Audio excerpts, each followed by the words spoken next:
তারেক রহমান কি ভোটার হয়েছেন? এখনো তো হন নাই। আচ্ছা, যদি ভোটার না হন, উনি ইলেকশন কিভাবে করবেন? যদি ইলেকশন না করতে পারেন, এমপি কিভাবে হবেন? ওই যে যদি বিশেষ এমপি না হতে ব্যবস্থাপনার পারেন, বা নির্বাচন কমিশন নাকি এখতিয়ার আছে, নির্বাচন কমিশন তো বলেছে যে বিশেষ এখতিয়ার আছে তাদের। না আমি সেটাকে ধরবো না, আমি বলি আপনাকে, যদি উনি আচ্ছা। এমপি হতে না পারেন, প্রধানমন্ত্রী কিভাবে হবেন? সালাম ভাই তো বলছেন উনি আগামী দিনের প্রধানমন্ত্রী। আমিও ভাবতে চাই যে উনি আগামী দিনে, কারণ আমার কাছে তো আর কোনো বিকল্প নাই। এই যে আমি ভাবলাম, ধরেন এখন নির্বাচন কমিশন কি বলতেছেন যে উনার হাতে সে ক্ষমতা আছে। নির্বাচন কমিশন এমন ক্ষমতা কেন প্রয়োগ করবেন এবং কি কারণে প্রয়োগ করবেন, যেটা নাকি দেশের আর সাধারণ কোনো জনসাধারণের জন্য প্রয়োগ হবে না? আমি তো নির্বাচন কমিশন প্রশ্ন করবো, আপনি কেন? তারেক রহমানের কি ভোট কটা? একটা না? আমারও তো ভোট একটা। তো ওনার জন্য যেটা প্রয়োগ হবে সেটা কি আমার জন্য প্রয়োগ হবে? আমার জন্য প্রয়োগ হয়ে না হলে ওনার জন্য কি কারণে হবে? যদি ওনার জন্য হয়, তাহলে কি আমি প্রশ্ন করতে পারবো? সেই এখতিয়ার কেমন নাই? নির্বাচন কমিশন বললেই তো হবে না রে ভাই। আমার কথাটা হলো কি, নির্বাচন কমিশন যখন বলবে আমার হাতে সব, তাহলে নির্বাচন কমিশন তাকে বিজয় ঘোষণা করে দেখ, তাও তো তার ক্ষমতা আছে কিনা যাই না। তো আমার কথা হলো কি, এগুলি ঠিক না। এগুলি ঠিক, জনগণের নেতা যিনি হবেন তিনি আর 10 জন সাধারণ জনগণের মতোই থাকবেন, এটি হলো সবচেয়ে শোভন। এটি হলো সবচেয়ে, তা নাহলে জিনিসটা চোখে লাগে। পরে এখন হয়তো কিছু বলবে না, এখন সবাই হয়তো জোয়ারের মধ্যে আছে, কিছু বলবে না। আজকে থেকে 5 বছর 10 বছর আগে ইতিহাস কিন্তু বড় নির্মম। যে সমস্ত কথা শেখ হাসিনার জন্য এখন উচ্চারিত হচ্ছে, এটাকে শেখ হাসিনা থাকা গেলে কেউ উচ্চারণ করতে পারতো? পারতো না। এবং এগুলি কিন্তু উচ্চারিত হচ্ছে এবং বিবর্ধিত হয়ে ওনার কান পর্যন্ত পৌঁছে। কেমন লাগে ওনার শুনতে? এইগুলি কারোই শুনতে ভালো লাগে না রে ভাই।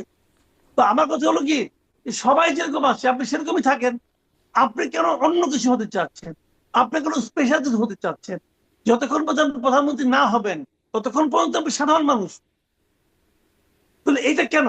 আমি এই জায়গাটা, আমি কিন্তু সত্যি কথা বলি, আমার এই জায়গাটাতে সবকিছুই ভালো। ওনার আমি পার্সোনালি ওনার বিভিন্ন কথাবার্তা তো আমি শুনি। ওনার কথাবার্তা শুনে আমার কাছে খুবই সেন্সিবল মনে হয় যে উনি একজন রাষ্ট্রনায়ক উচিত কথাবার্তা বলতেছেন। এবং ওনার কথাবার্তার মধ্যে ট্রেডিশনাল পলিটিক্স আমি খুব একটা দেখি না। উনি কিন্তু অনেক, মানে অনেক চিন্তা ভাবনা করে কথা বলেন, এবং তার চিন্তার মধ্যে, তার কথার মধ্যে দেশের জন্য তার যে একটা ভাবনা আছে, দেশের জন্য, দেশকে নিয়ে চিন্তা করেন, এগুলো কিন্তু প্রকাশিত হয়। এটা কিন্তু আমাদের জন্য একটা নতুন অভিজ্ঞতা। আমাদের পলিটিক্যাল পার্টির লিডাররা আগে দেখতাম কি, খালি অন্যের দোষ দেয়, খালি গিবত করে, খালি গিবত করে। কিন্তু ওনাকে দেখে উনি নতুন দিকে অগ্রসর হতে চাচ্ছেন। সব ভালো, কিন্তু এই জায়গাটাতে এসে আমরা হোঁচট খাই। এখন এটা কি বিএনপির মজ্জাগত সমস্যা কিনা জানি না। বিএনপির আগে আমরা দেখতাম না, বিএনপি প্রায় বলতো ঈদের পরে আন্দোলন করবে, শিগগিরই আন্দোলন। এখন এটাও কি ওরকম কিনা, যে শিগগিরই আসবেন, জানুয়ারিতে আসবেন? তো এটা এটা কেন? এটা না আমি আসলে বুঝি না। এবং আমার ধারণা বিএনপিও বুঝে না। শুধুমাত্র সিটি ব্যাংকে অ্যাকাউন্ট থাকলেই করতে পারবেন গুগল পে, তাই অ্যাকাউন্ট খুলুন আজই। আমার এটাও ধারণা বিএনপির অনেক সিনিয়র লিডার তারাও জানে না তিনি কবে আসবেন। আমরা এবং একটু তারা শুনবো ওনাকে জনাব আব্দুল জিজ্ঞাসাও সালাম করেন বোঝেন না। কিনা আসলে। হ্যাঁ। ওনাকে এমন কোন ওনাকে জিজ্ঞাসা করেন কিনা, আমার সেটা নিয়েও সন্দেহ আছে। ওনারা জিজ্ঞাসাও করেন না। কিন্তু আমি মনে করি, একজন আম জনতা হিসেবে আমি জিজ্ঞাসা করতে চাই যে ভাই আপনি কেন আসতেছেন না, কারণটা আমাকে বলেন না কেন? আমি শুনতে চাই। আপনি যদি মনে করেন আপনার জন্য ওই জায়গায় বাধা, সেই বাধাটা আপনি আমাকে ইনফর্ম করেন, আমি আপনার জন্য সমব্যথী হব। কিন্তু যখন আপনি ইনফর্ম না করবেন, তখন কি হবে? আমি আপনাকে নিয়ে সন্দেহ করব। তা আমার মধ্যে এই সন্দেহটা আপনি কেন ঢুকাই দিচ্ছেন ভাই? কিন্তু আসলেই কি থাকতে পারে না? তারা তো রাষ্ট্র পরিচালক, খুব সাধারণ মানুষ পারে তো, লেভেলের না, তাদের জন্য অবশ্যই আমি স্পর্শকাতর মনে বিষয় করি, যেটি শুনেন, আসলেই একটা বলা না রে যাচ্ছে ভাই, না। একটা না 20টা কারণ থাকতে পারে, 32টা কারণ থাকতে পারে। তো 2-1টা কারণ আমাদেরকে বলেন না। আমি সব শুনতে চাই না, 2-1টা বলেন, বুঝি একটা বলেন নাই। জি, নিশ্চয়ই সেটা একটা সবাই কারণ আসলে আমরা চাই না। শুনতে চায়। সবাই আসলে সেটি শুনবার জন্য উদগ্রীব যে কি, কোথা থেকে নিয়ন্ত্রণ হচ্ছে, কেন শুনেন, এটি স্পর্শকাতর রহস্যময় ব্যাখ্যা ব্যক্তির নাই। উপর রহস্যময় ব্যক্তির উপর নির্ভর করা যায় না। পৃথিবীর কেউ করবেন, আপনিও করবেন না।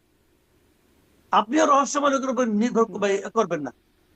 মনে করেন একটা ড্রাইভার, আপনি এক জায়গায় যাবেন, লং জার্নিতে যাবেন, আপনি মনে করেন 2 ঘন্টা 3 ঘন্টা জার্নি, বাসে উঠবেন। বাসের ড্রাইভারের চাল চলন যদি আপনার কাছে রহস্যজনক মনে হয়, আপনি সেই বাসে উঠবেন না। আর এটা তো বাস না রে, দেশ। জি, দেশের মাসুদ চ্যালেঞ্জ সালাম, যার কাছে একদম থাকবে, স্পষ্ট, একদম স্পষ্ট। আপনি বলছেন বিএনপির সিনিয়র নেতারাও বোঝেন কিনা, আমি জনাব আব্দুল সালাম আপনার কাছ থেকেও আসলে আপনি বোঝেন কিনা কেন আসছেন না তারেক রহমান, পুরনো প্রশ্ন। তার সাথে সাথে কিন্তু এই যে ভোটার হলেন না তিনি, মানে তিনি দেশে আসবেন কিনা এটা নিয়ে অনিশ্চয়তা আছে, এই কারণেই কি মানে ভোটার হওয়ার ব্যাপারে সিরিয়াস না বা নন সিরিয়াস একটা আচরণ? শোনেন, আমি যেটা বলি, তারেক রহমান কোন দেশি? তারেক রহমান 100% বাংলাদেশী, জন্মগত নাগরিক।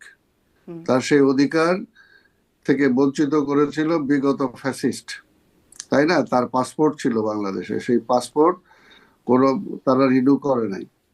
তাকে আমি আজকে যদি প্রশ্ন করতে চাই, যদি 5 তারিখে অভ্যুত্থানের পরে 6 তারিখে যদি তারেক রহমান এসে জাতীয় সরকারের প্রধান হতেন, তাহলে সেটা কি অবৈধ হতো?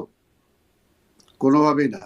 তারেক রহমান এই দেশের নাগরিক। এখন ভোটারের প্রশ্নটা, যে ভোটার লিস্টে তার নাম নাই, সে ভোটার লিস্টে নামটা তুলতে হবে, এটাই হলো প্রশ্ন। অন্য কোনো কিছু এখানে বিষয় নাই, অন্য কোনো না, কিছু আছে তো, বিষয় তিনি নাই। আসেন না দেশে, এটা তো না বিষয় না, আছে। দেশে আসেন না সেটা তো তার ব্যাখ্যা তিনি দিয়েছেন, এবং সেটা আমরাও জানি যে কি তার জানি, আমরা জানি না তো আসলে কেন আসেন না, জানি না তো। তার তার ব্যাখ্যা, তার স্ট্যাটাসটা পড়েন নাই আপনি? পড়েছি বলেই তো আরো সন্দেহ হলো, হ্যাঁ, মানে তো আরো রহস্য পড়েছেন বাড়লো। বলে ওই স্ট্যাটাসে সন্দেহ হওয়ার মতো কোনো কারণ নাই। ওই আচ্ছা। স্ট্যাটাসে সন্দেহ হওয়ার মতো কোনো কারণ নাই, ওটা পরিষ্কার ব্যাখ্যা দেয়া আছে। একটা কথা হলো যে, তবে যেটা কথা হলো যে তিনি আসবেন হুম। এবং এসে তিনি নির্বাচনে অংশগ্রহণ করবেন, এবং অংশগ্রহণ করার মধ্য দিয়ে তিনি মানে দলের নেতা হবেন, দলের নেতা হয়ে সরকারের নেতা হবেন। দেখা যায় এই ব্যাপারে আর সন্দেহ থাকার কোনো কারণ না, নেই, আমি তো আপনি বলছেন বললামই।